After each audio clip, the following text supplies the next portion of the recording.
আমার বাপ ফেরাউনের উপরে তো আযাব এতদিন ছিল না, নমরুদের উপরে আযাব এতদিন ছিল না, সাদ্দাদের উপরে আযাব এতদিন ছিল না, কারুনের উপরে আযাব এতদিন ছিল না, লূত আলাইহিস সালামের কওমের উপরে আযাব এতদিন ছিল না, হুদ আলাইহিস সালামের কওমের উপরে আযাব এতদিন ছিল না, নূহ আলাইহিস সালামের কওমের উপরে এতদিন আযাব ছিল না। আজ আমরা মালিককে এই পরিমাণ নারাজ করছি, মালিক এত বেশি নারাজ। আজ 1 বছর হয়ে গেছে, 1 বছরের চাইতে বেশি হয়ে গেছে, কই করোনার মহামারীর আযাব তো যাচ্ছে না।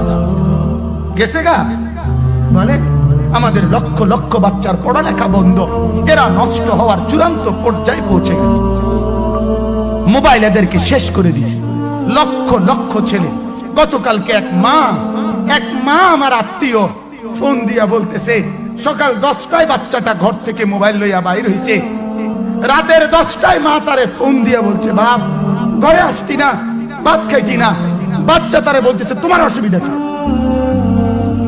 তোমার সমস্যা কি? মা এই কথা বইলা কায়দা দিছে যে শোনেন হুজুর কদুর দোয়া করো।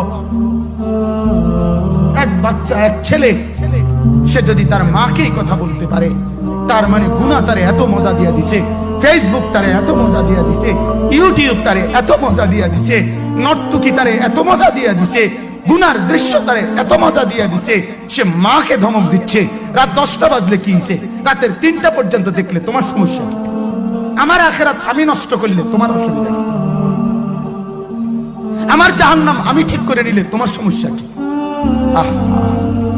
আল্লাহ আমাদেরকে মাফ করে দেন, আল্লাহ আমার জাতিকে মাফ করে দেন।